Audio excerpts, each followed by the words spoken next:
warm welcome. Thank you so much for joining me today. हम आज इन दिनों बात कर रहे हैं about mental and emotional health, जो कि हमारे लाइफ का एक बहुत ही इम्पोर्टेंट हिस्सा है. इसे हमें बिल्कुल इग्नोर नहीं करना है, क्योंकि जिस तरह से पेड़ का फाउंडेशन, उसका बीज और जड़ होते हैं, राइट, उसी के ऊपर सारा पेड़ खड़ा होता है. और जब वो वीक हो जाता है तभी पेड़ की हेल्थ पर इफेक्ट आता है. उसी तरह से हमारे mental and emotional health, spiritual health, that is the foundation of our life which is supporting everything else around us. तो हमें इस बात का बहुत ज़्यादा ध्यान रखना है. एक समय था जब कोई जॉगिंग करता था तो लोग समझते थे कि ये पागल हो गया है, रोड पर दौड़ रहा है. फिर साइंस ने बताया कि why running is good for you, and क्योंकि आपके लाइफ में ज़्यादा आप बैठे रहते हैं तो इसीलिए रनिंग से ये फ़ायदे हैं. तब सब ने उसे एक्सेप्ट कर लिया. इसी तरह से एक समय था जब किसी को कुछ मेंटल इश्यूज़ होते थे, जैसे थोड़ा बहुत किसी को गुस्सा आ गया, किसी को थोड़ा नर्वस ब्रेकडाउन हो गया. कभी कभी हम एक डिप्रेशन का केस सुनते थे, एडिक्शन का केस सुनते थे, सुसाइड्स के बारे में सुनते थे कभी कभी, और हमें ऐसा लगता था कि ये किसी और के साथ हो रहा है, हमारे साथ नहीं होगा, मेरे साथ नहीं होगा. और जिसे ये होता था उसे हम बड़े ही एक अलग नज़र से देखते थे. जैसे वर्ल्ड हेल्थ ऑर्गेनाइजेशन WHO ने कहा था कि डिप्रेशन इतना ज़्यादा बढ़ गया है कि 1 out of 4 people is depressed today. तो आप समझ सकते हैं कि इसका क्या रेशियो है, किस तरह से ये चीज़ काम कर रही है. तो फिर साइंस ने हमें बताया कि मेडिटेशंस के फ़ायदे क्या क्या हैं, हमें क्यों मेडिटेशन करना है, अपने माइंड को किस तरह से हमें रिलैक्स करना है, हमें अपने माइंड को भी वो रेस्ट देना है, अपने माइंड के अंदर किस तरह के फूड को हम डाल रहे हैं, यानी इन्फॉर्मेशन को डाल रहे हैं, उसे हमें चेक करना शुरू करना है. इवन हार्वर्ड यूनिवर्सिटीज़ में इस तरह की रिसर्चेस जब हो रही हैं तो अब लोग इस बात को एक्सेप्ट करने लगे कि mental health is very very important. Mind weak हो रहा है तो अब हमें इनर पावर को बढ़ाना है. That is the only option that we have. और इससे क्या होगा कि हमारी बहुत सारी प्रोटेक्शन हो जाएगी बहुत सारी चीज़ों से, और जिससे हम प्यार करते हैं, जिनके लिए हम अवेलेबल रहना चाहते हैं, उनके लिए हमें ये करना ही पड़ेगा, राइट. क्योंकि अगर वो किसी तरह से किसी चैलेंज को फेस नहीं कर पा रहे हैं और हम भी अगर वीक हो जाएंगे तो उन्हें कौन उठा पाएगा. तो इसीलिए हम एक एक व्यक्ति को अपनी पर्सनल रिस्पॉन्सिबिलिटी इस मामले में लेनी है. हमने इन्फॉर्मेशन के बारे में लास्ट टाइम भी कहा था. आजकल इन्फॉर्मेशन ओवरलोड हो रहा है, यानी बहुत सारा इन्फॉर्मेशन. हम फेसबुक पे स्क्रॉल करते रहते हैं, यूट्यूब पे स्क्रॉल करते रहते हैं, कैटलॉग्स पे स्क्रॉल करते रहते हैं, ऑनलाइन शॉपिंग्स पे स्क्रॉल करते रहते हैं. कितना सारा इन्फॉर्मेशन है, कितने न्यूज़ के चैनल्स हैं, मतलब व्हाट्सएप से भी है और अपने ट्विटर पे भी है, सोशल मीडियाज़ पे भी है, फिर टेलीविज़न पे भी है. How much information are we taking in, and कितने कॉन्ट्रडिक्टिंग एंड कितने मिक्स्ड एंड कितने वेरीड तरह के मत हैं, कितने मत हैं, कितने आइडियाज़ हैं, कितने सारे.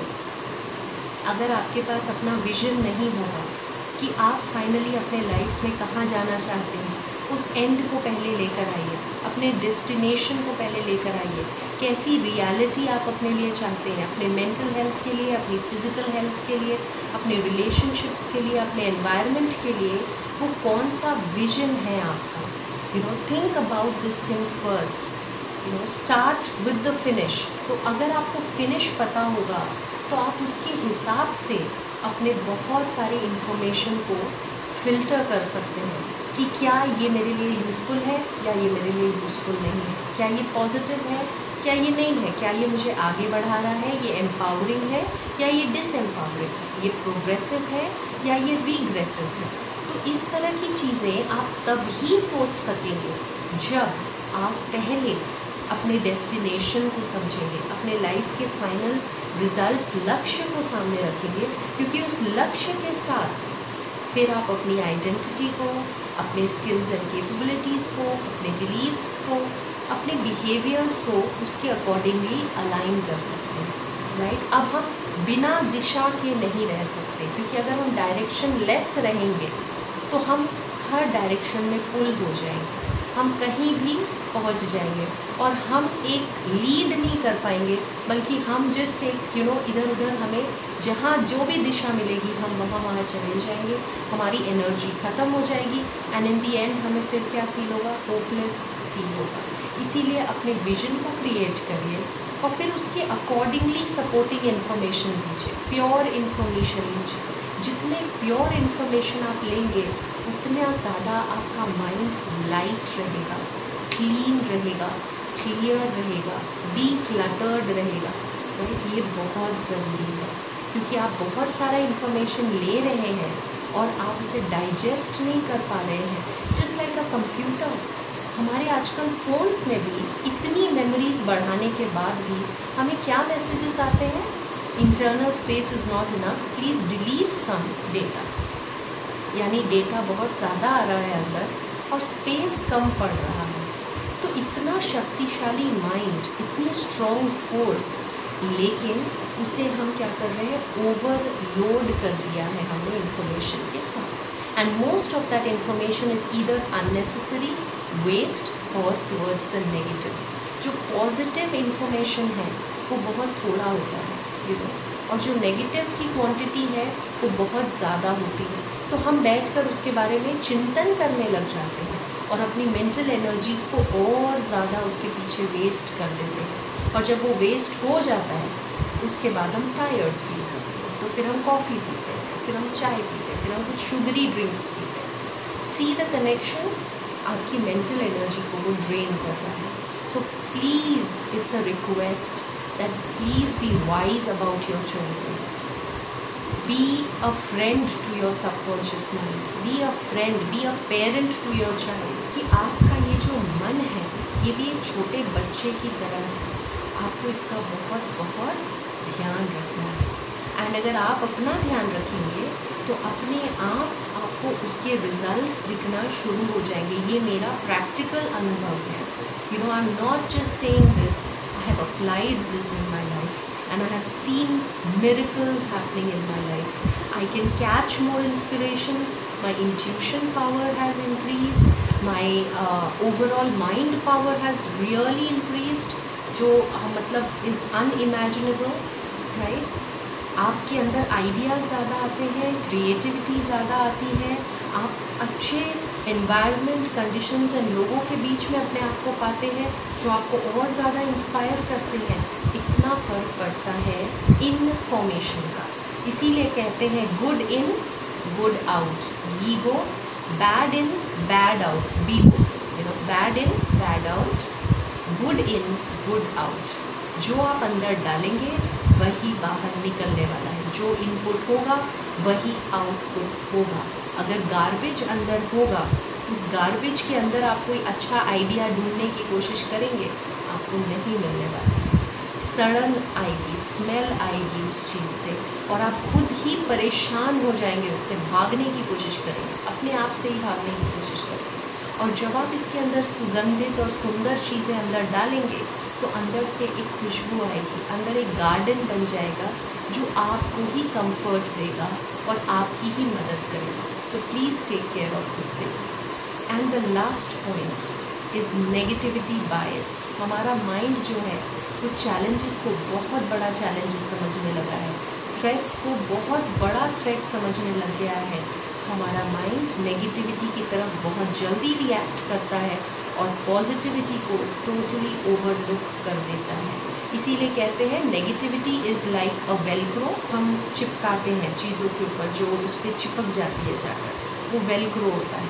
और जो पॉजिटिविटी है, हमारा माइंड टेफ्लॉन की तरह हो गया, यानी वो कब स्लिप होकर निकल जाता है हमारी अटेंशन से, हमें पता भी नहीं चलता है। तो जब नेगेटिविटी को हम ओवर एस्टिमेट करते हैं, यानी अपने जीवन में जो चैलेंजेस और थ्रेट्स हैं उसको ओवर एस्टिमेट करते हैं, और अपने स्ट्रेंथ्स और पॉजिटिविटी को जब हम अंडर एस्टिमेट करते हैं, जब हम अपने अंदर के रिसोर्सेज को अंडर एस्टिमेट करते हैं और थ्रेट्स को ओवर एस्टिमेट कर देते हैं, तो इसे कहते हैं नेगेटिविटी बायस। यानी हम ज़्यादा टाइम नेगेटिविटी पे फोकस कर रहे होते हैं, राइट? क्योंकि हम हर चीज़ को एज अ थ्रेट देखते हैं, एज अ डेंजर देखते हैं, एज अ हार्म देखते हैं। तो इसीलिए कॉन्स्टेंटली क्या है कि हमारा माइंड एक हाइपर अलर्ट मोड में रहता है, इमरजेंसी मोड में रहता है। और इमरजेंसी मोड में होना यानी बहुत सारी एनर्जी को बहुत जल्दी जल्दी खर्च कर रहा है। इसीलिए हमारी मेमोरी पावर के ऊपर असर आ रहा है, हमारी कंसंट्रेशन के ऊपर बहुत ज़्यादा असर आ रहा है, हमारे स्टमक प्रॉब्लम्स बहुत बढ़ रहे हैं, हार्ट डिजीज़ेस बहुत बढ़ रहे हैं। इन सब के पीछे कारण क्या है कि हम जब बहुत ज़्यादा इस तरह की इन्फॉर्मेशन को लेते हैं, हमारा ब्रेन हाइपर अलर्ट पे हो जाता है, यानी उतना ज़्यादा एनर्जी आपके टू फाइट और फ्लाइट मोड में चला जाता है, सर्वाइवल मोड में चला जाता है। और जो हमारी हायर कैपेसिटीज़ है to solve problems, to think about consequences, to have empathy, to be loving, to be calm and peaceful, वो सारे धीरे धीरे हमारे ख़त्म होने लग जाते हैं। तभी एंजाइटी डिसऑर्डर्स होते हैं, पैनिक डिसऑर्डर्स हो जाते हैं, हाइपर एक्टिविटी हो जाती है। नेगेटिविटी बायस का एक और कारण है फियर। फियर बहुत सारी चीज़ों का होता है, fear of disease, fear of losing money, fear of losing someone that you love, your loved ones, fear of old age, fear of criticism. और जब ये फियर्स बढ़ते हैं तो हमारा माइंड बहुत शार्पली फोकस करता है उन थ्रेट्स और डेंजर्स पे जो इसे कॉज कर सकते हैं। और मैंने एक बहुत अच्छा कोटेशन कहीं पे पढ़ा था कि fear is the mother of worry, यानी जब आप वरी करते हैं उसके पीछे कोई ना कोई फियर है, और आप फिर ओवर थिंक करते हैं, फिर आप एंशियस हो जाते हैं, फिर आपकी हार्ट बीट बढ़ जाती है, यानी वो सच में नहीं हो रहा है लेकिन आप उसे विजुअलाइज कर ले रहे हैं, आप उसे रियल समझ ले रहे हैं। आपके माइंड को वैसे भी डिफरेंस नहीं पता बिटवीन रियल एंड इमेजिनरी। तो जब आप इतना ज़्यादा ओवर थिंक करते हैं, फियरफुल फील करते हैं, तो आपके अंदर डाउट्स बढ़ जाते हैं, इनडिसीजन बढ़ जाता है, ट्रस्ट करना मुश्किल हो जाता है, और ऐसे में आपकी मेंटल और इमोशनल एनर्जीज बहुत सारी लो हो जाती है, राइट। तो इसमें भी आपको अपने अंदर मेडिटेशन का प्रैक्टिस करना बहुत ज़रूरी है। अपने आप को परमात्मा पावर हाउस के साथ जोड़कर रिचार्ज करना बहुत ज़रूरी है।